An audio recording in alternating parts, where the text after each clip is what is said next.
profe. Listo, voy a comenzar a grabar y voy a compartir pantalla. Ya usted me confirma cuando la vea, por favor. A las 9 tenemos otra conferencia con el profesor Gustavo Meneses, Sí, señor. Sí, sí. pensamiento estratégico. Exacto. Yo también tengo otra de didácticas digitales a las 9, entonces por eso también Ah, bueno, prefiero perfecto. comenzar de una vez. ¿Me Sí, confirma señor. si ve la pantalla, profesor? Sí, señor, perfectamente Ok. bien. Claro, Bueno, profe. nítido. ¿Usted me acompañó al anterior? Sí, señor, claro. Ok, bueno, entonces vamos a mirar un tema aquí con relación a este curso y es que este curso, pues como usted sabe, tiene cuatro pasos. Ustedes están finalizando el segundo, que es la identificación de las políticas educativas globales en la educación superior y los cambios que proponen al contexto colombiano, pero en pocos días comienza el tercer paso, que es analizar los desafíos que genera la influencia de las políticas educativas globales al contexto educativo nacional. Entonces, en esta web conference voy a abordar los dos temas, de repente un poco más rápido el segundo porque ya lo van terminando, pero sí quiero dejarle algún elemento de reflexión y de apoyo para lo que tiene que ver con el tercer escenario. Entonces, mm, el paso dos, perdón, que me pasó acá, es la elaboración de una matriz de análisis que identifique, define y describa de manera clara la problemática educativa en el caso planteado. Es una actividad colaborativa de 175 puntos y que, como bien sabes, se cierra el 16 de octubre. Entonces, tendremos después el paso 3, que tiene que ver con la elaboración de un árbol de problemas y redactar un ensayo sobre las causas y consecuencias de la problemática abordada, que también es colaborativa y que pues tenemos plazo hasta el 27 de noviembre. Es importante mencionar que aquí seguramente ya no tendremos más web conference, entonces cualquier inquietud al respecto del curso, de la actividad, me la hagan conocer, por favor, por medio del Skype para que rápidamente podamos atender sus solicitudes o por el foro del curso. Y el último paso es la elaboración de un ensayo argumentativo de 3 cuartillas que proponga solución a la problemática abordada y conclusiones sobre la relación abordada en esa problemática. Esta ya es hacia el final del curso, hacia el 11 de diciembre. Bueno, en relación con el paso 2, pues ustedes están haciendo un análisis juicioso al respecto de lo que el caso nos propone. Es un caso que se presenta sobre las consecuencias que traería el COVID, seguramente sobre la educación superior, escrito por Carlos Mario Lopera Palacio, que es el director del Observatorio de la Educación Colombiana. Y quisiera dejarles una referencia aquí que de pronto puede ser importante de cara a el contexto de este diálogo. Este es un diálogo de el programa de televisión que tiene la UNAD, dirigido por el señor rector Jaime Alberto Leal Afanador, donde en 2 programas entrevista a Carlos Mario Lopera. Voy a permitirme transmitirles una partecita del video de la segunda parte, ya al final realmente de este programa, donde tocan temas relacionados precisamente con este tema de las consecuencias del COVID para la educación y las reflexiones que hace Carlos Mario en relación con lo que tiene que ver con el tema en cuestión. Entonces voy a dejaros solo unos 8 minuticos, tal vez menos, para que podamos pues, tener ese referente. Entonces vamos a compartir pantalla.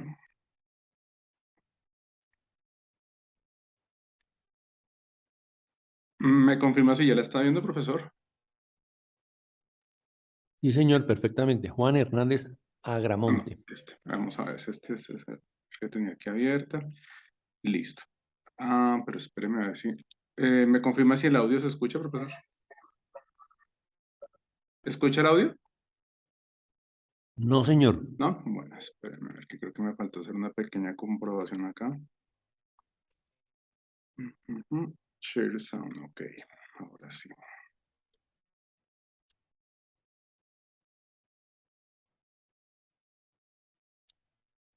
Virtual.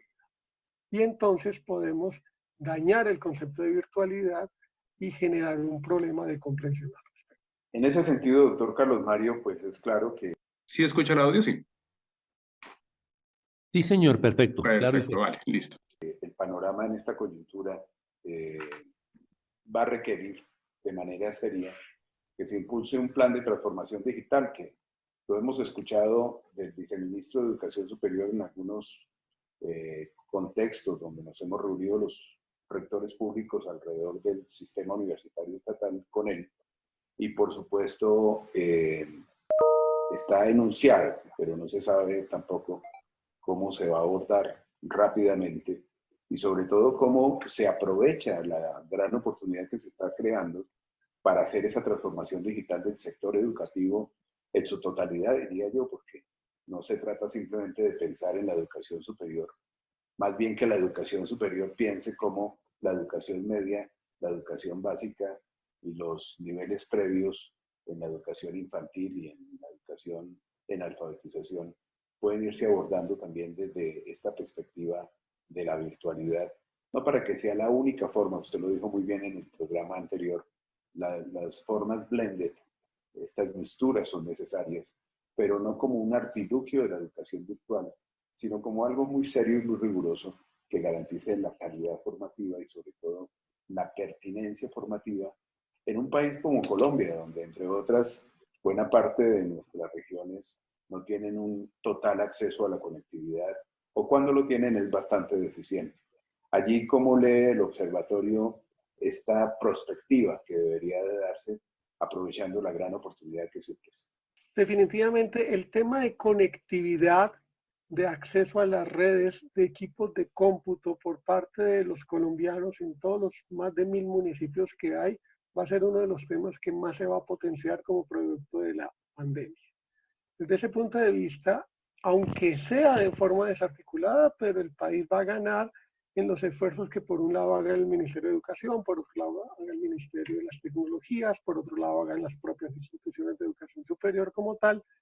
Y desde ese aspecto, creo yo, y eso es una apuesta en que nosotros hemos venido analizando en el observatorio, es muy posible que en los debates y en las discusiones públicas de parte del movimiento estudiantil y de quienes demandan recursos del Estado, lo que es el tema del acceso, la conectividad y la pertenencia de equipos de cómputo entren a ser parte de esos pliegos de peticiones que cada rato se hacen en esas tensiones y negociaciones entre estudiantes, profesores y gobierno.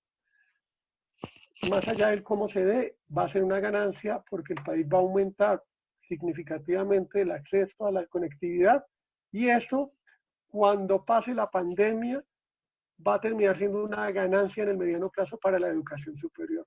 Porque definitivamente, si bien puede haber un bajonazo en las matrículas en los próximos semestres, todo indica en que la normalidad se volverá a dar y las personas necesitarán formarse, habilitarse laboralmente y crecer profesionalmente y volverán a la universidad.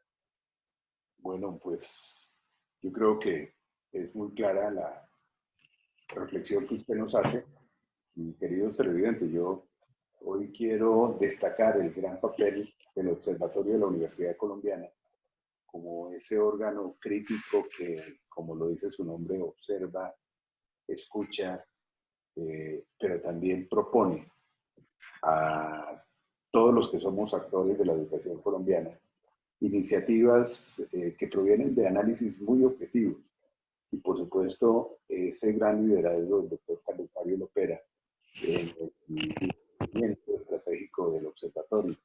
Por supuesto, se ha convertido él en una figura muy destacada en el ámbito nacional y latinoamericano especialmente, de algo que también han querido y quieren hacer otros países con sus sistemas de educación superior, cuando compartimos tantas problemáticas muy similares en nuestro continente.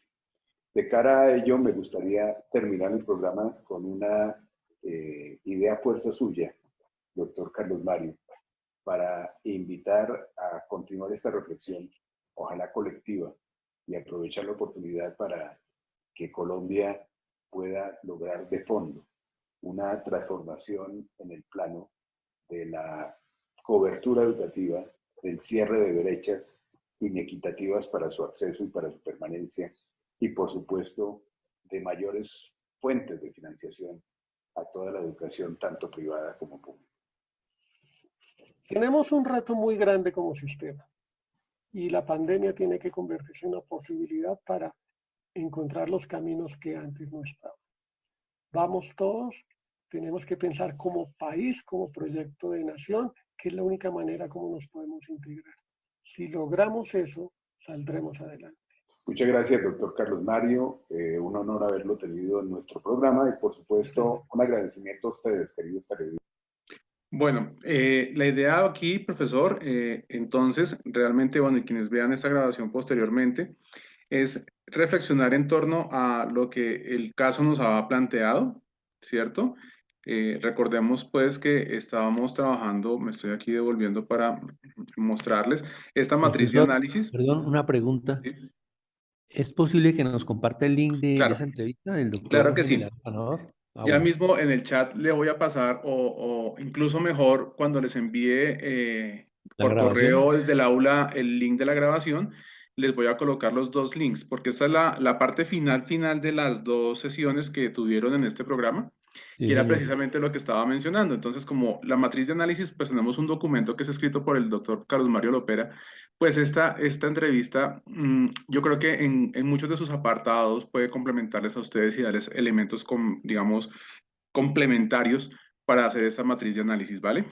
Bueno, sí, señor. Quedo atento entonces para tener el link y poderlo disfrutar de Y la además entrevista. es bien dinámica, se escucha fácilmente y seguramente en este punto ya de cierre de la actividad, pues lo que van a tener allí son elementos para contrastar lo que ustedes han propuesto y para complementarlo seguramente. Bien, Perfecto, sí, señor. Gracias.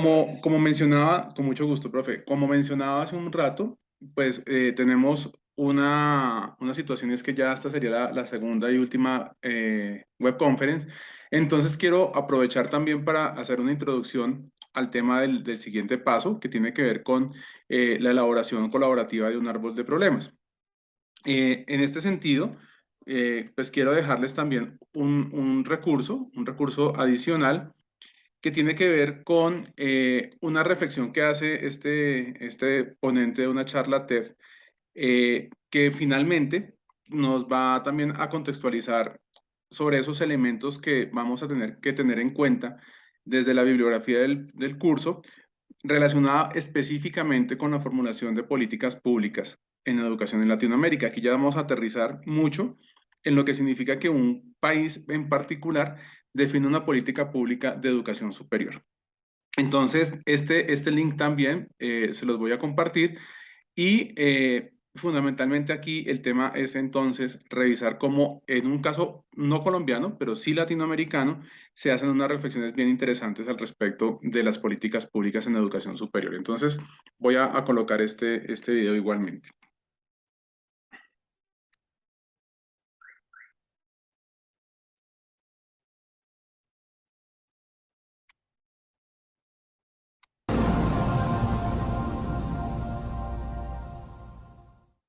Él es Manuel, un estudiante de secundaria que pertenece a una familia de bajos recursos. Como él, miles de jóvenes se enfrentan a una pregunta cada día.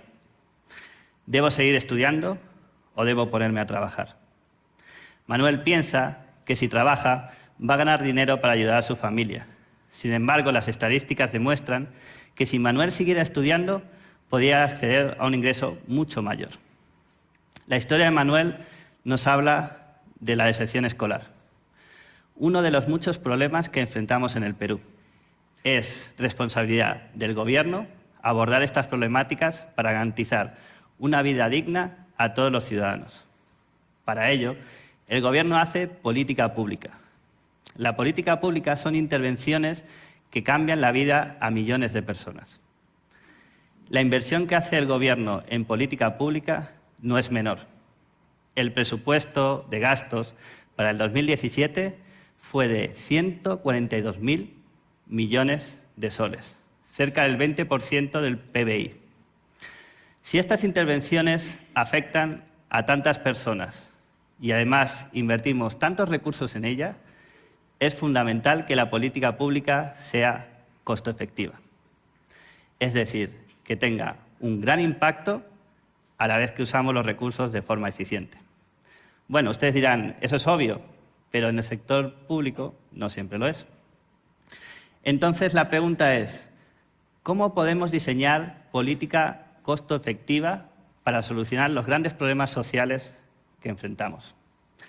La política la hacen los técnicos y los políticos de las entidades públicas, a veces en alianza con externos, como por ejemplo empresarios o sociedad civil.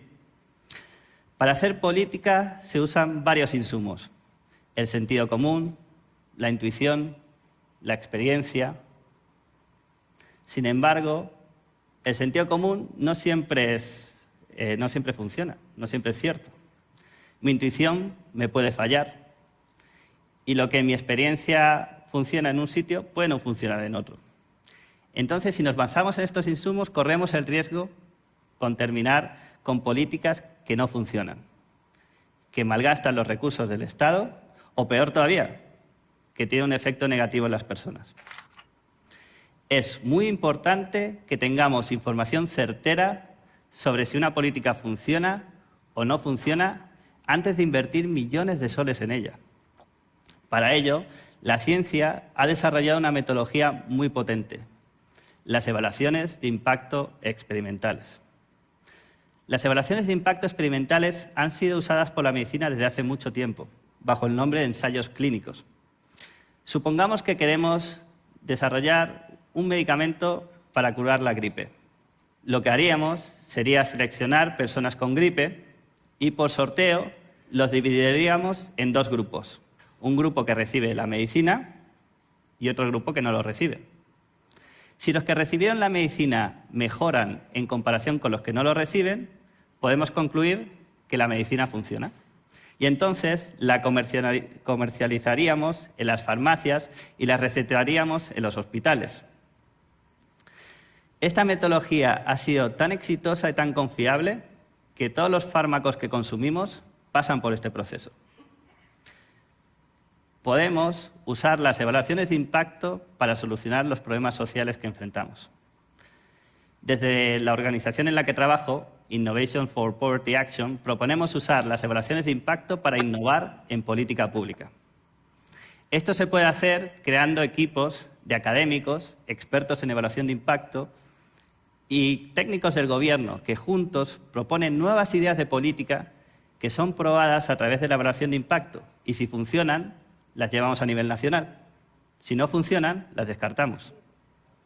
De esta manera, generamos un modelo de innovación con alto potencial de impacto que además nos permiten hacer un uso eficiente de los recursos. Les voy a presentar dos ejemplos peruanos que no solo demuestran que esto es posible en el Perú, sino que además ya están ayudando a muchas personas. Volvamos a la historia de Manuel. Como él, miles de jóvenes se enfrentan a la pregunta de si debo seguir estudiando o ponerme a trabajar. El 12% de los estudiantes en el Perú, a nivel nacional, dejan la escuela antes de los 13 años. El 17% nunca terminará la secundaria. Entre el 2014 y el 2015, 178.000 estudiantes dejaron la escuela. Además, la deserción escolar puede estar relacionada con el trabajo infantil. 832.000 niños y niñas entre 6 y 13 años trabajan en el Perú, sobre todo en zonas rurales. ¿Qué podemos hacer? Los investigadores Francisco Gallego, Christopher Nelson y Osvaldo Molina hicieron un equipo de trabajo con los técnicos del Ministerio de Educación y se pusieron a pensar en políticas innovadoras que podían ayudar a resolver este problema. Lo primero que hicieron fue analizar la naturaleza del problema. ¿Por qué los estudiantes abandonan la escuela? Bueno, tiene que ver con que los estudiantes piensan que están perdiendo dinero por estudiar.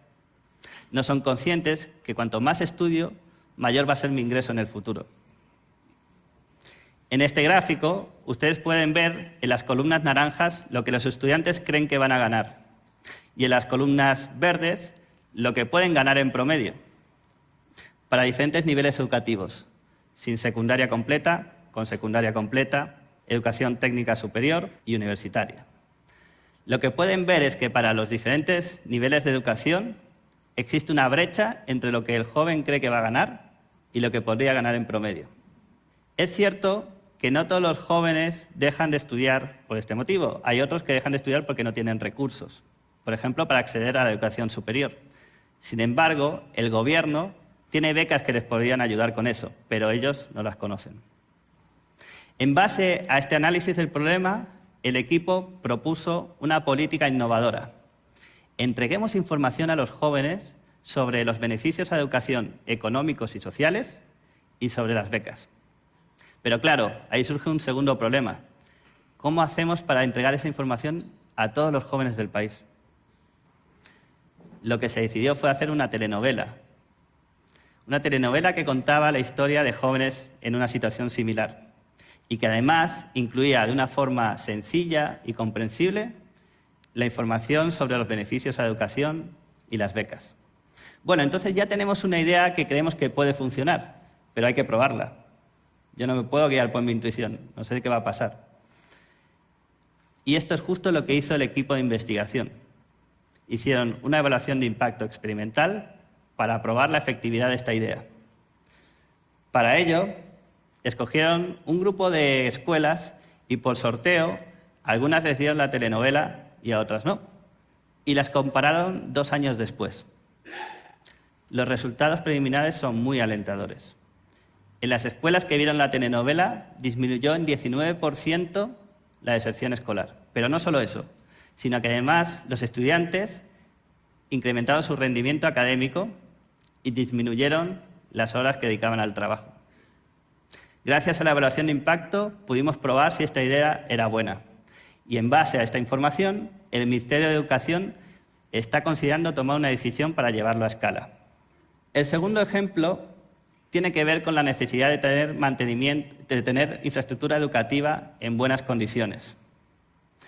Para ello, el Ministerio de Educación asigna 600 millones de soles anualmente, que son gestionados por los directores de las escuelas.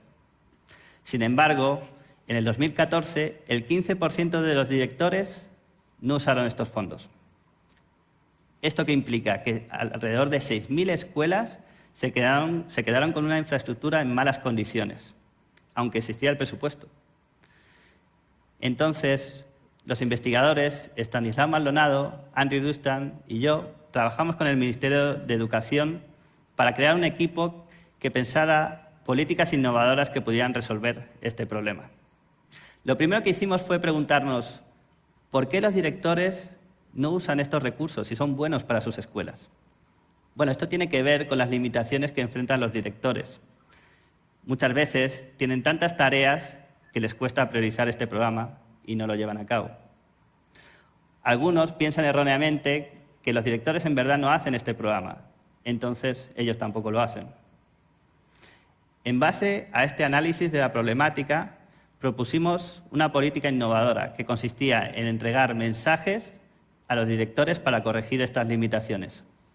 Los mensajes se dividían en 2 tipos. Mensajes sancionadores, que les recordaban a los directores cuáles son las sanciones si no usan esos fondos.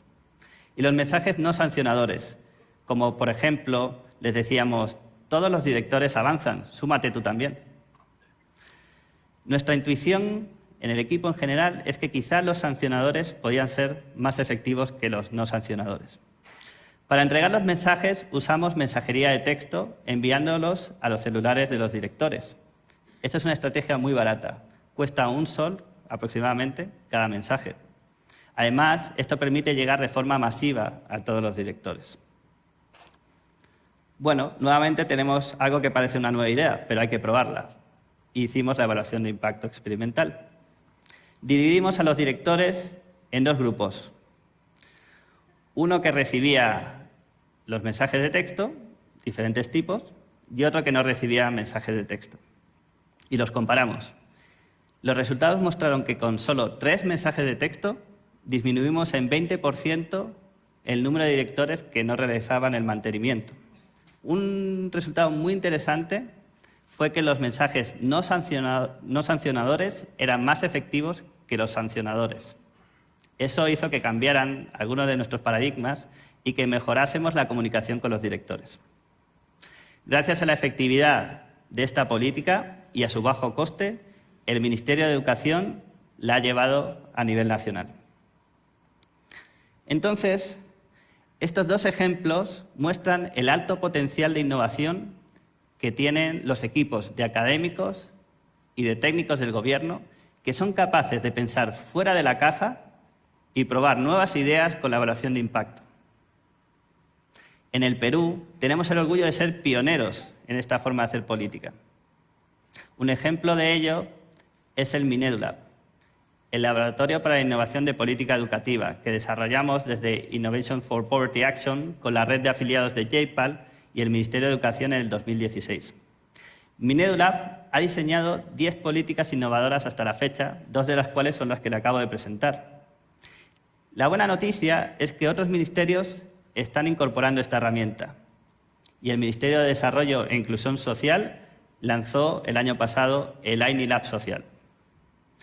Cuando pensamos en innovación, nos vienen a la mente las grandes empresas de tecnología, pero hay que reconocer que el sector público y la academia se ha convertido en un foco de innovación, que no solo está desarrollando política de última generación, que es reconocida a nivel mundial, sino que además está ayudando a mejorar la vida de millones de personas.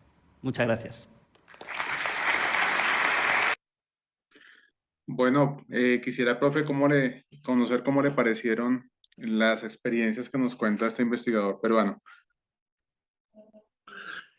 Profesor, muy interesante y muy acorde a la actualidad. Él habla de la preparación, del estudiar más. Sin embargo, hay muchos estudiantes que no conocen los recursos, no conocen los mecanismos y no acceden a la universidad ni a prepararse, teniendo en cuenta que más adelante va a recibir mejor remuneración por esa preparación. Entonces, los nuevos jóvenes hoy en día se dedican a llegar a la universidad, a hacer su pregrado, salen con su cartón y ya piensan que con eso tienen todo y dejan así.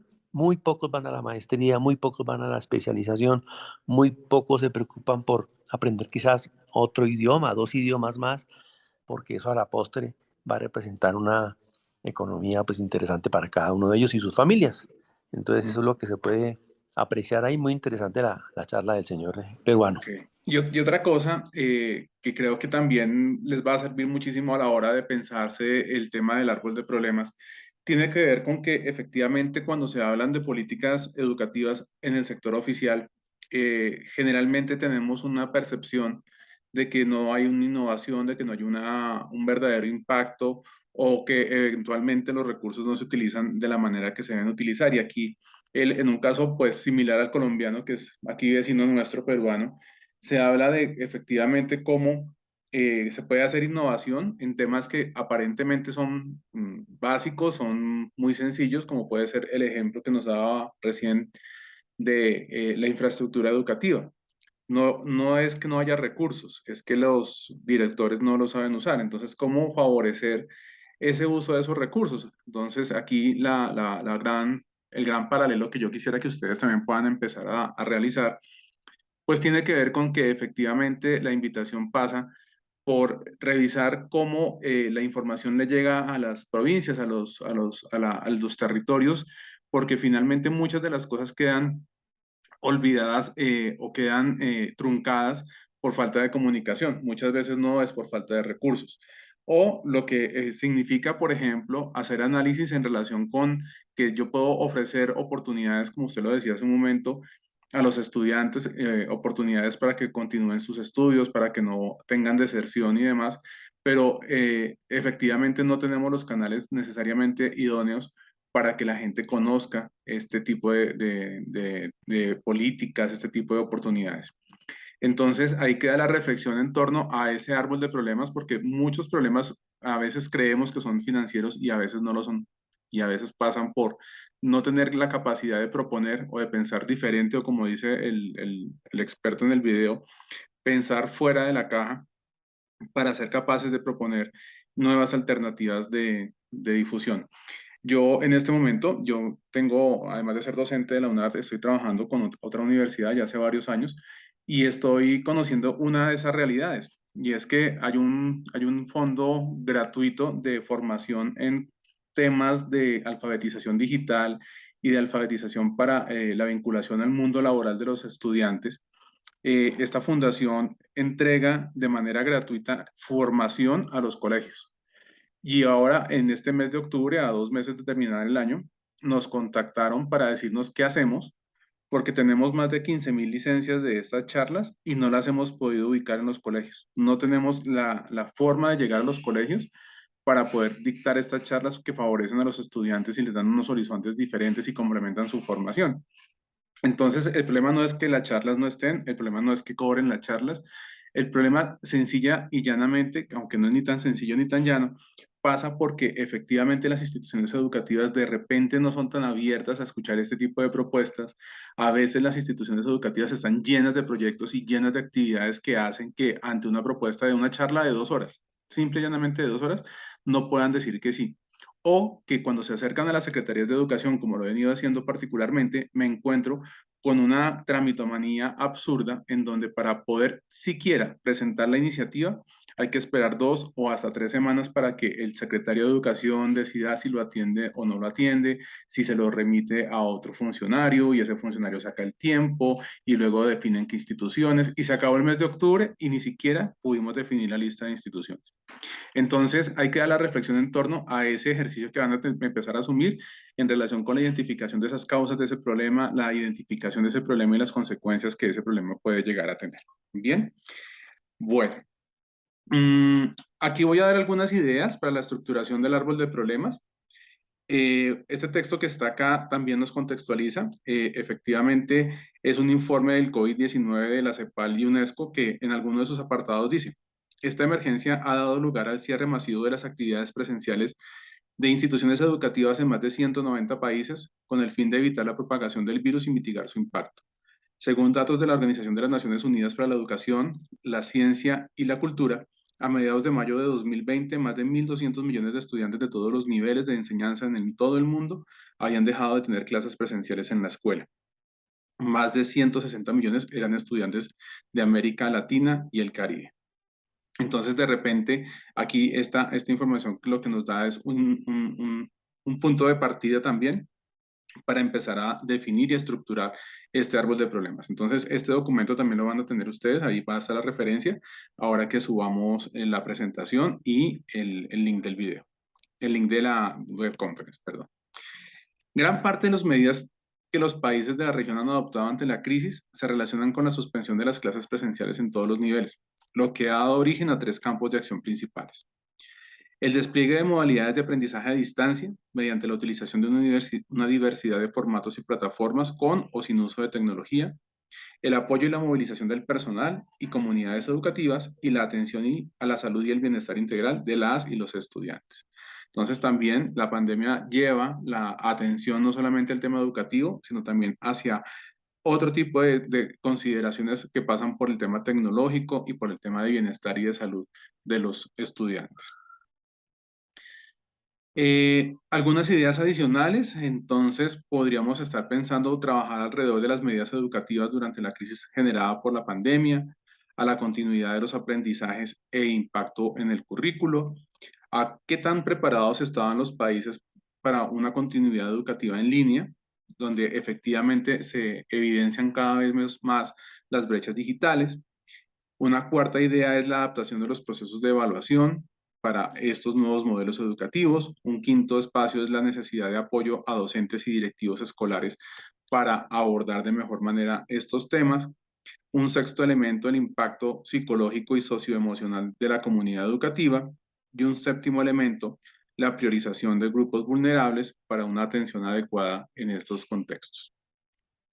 Entonces, como les decía, la idea es que puedan volver más adelante sobre estos temas, puedan dejar estos elementos como unos elementos claves de reflexión y pues insistirles en que como no tenemos un nuevo espacio de estos, pues podamos seguir fortaleciendo la comunicación tanto por correo del aula como por el Skype como por los medios que ustedes puedan tener, incluido el foro, por supuesto. Entonces, Max, no sé si tengas algún comentario, algún tema adicional que podamos atender.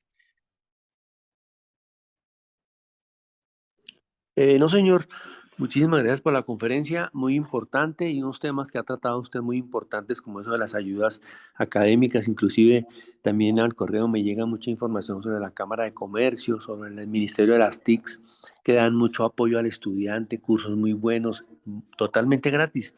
pero el estudiantado y pues todos nosotros no nos preocupamos por hacerle seguimiento a esos programas que son realmente buenos y gratis, y no Y los gratis. aprovechamos. Entonces, lo que usted dice, la tramitología, cuando se lleva una propuesta a un colegio, el rector no puede decidir, tiene que reunirse con la junta de padres de familia, porque a quién van a llevar allá a dictar esas clases, que después les van a cobrar. Bueno, tenemos un bloqueo mental terrible que no vamos a salir de eso. De Ni acuerdo. gratis. Y ahí es donde está el tema de este curso, ¿no? Cómo poder proponer unas estrategias pedagógicas que sean viables en relación con unas políticas educativas que a veces no son tan flexibles y tan amigables. Correcto, sí señor, así es, así es. De todos modos, estamos muy bien enfocados y ojalá con el grupo podamos ser más participativos y debatir todos estos temas que a la postre son muy interesantes para cada uno de nosotros a futuro como docentes, poder hacer todas estas estrategias y enfocarnos a lo que es la educación en nuestro país. Perfecto. Max, en particular para ti, mil gracias por acompañarme esta mañana. Bueno, profesor, Y pues seguimos ahí en sí contacto señor, y te felicito por tu compromiso y el de tu grupo, bueno, que he visto el avance en el trabajo. Muy bien. bueno señor, muy amable, profe, Un buen gracias, Dios lo día, que bendiga y esté buen muy día, bien. gracias, Hasta muy luego. amable. Chao, profe, gracias.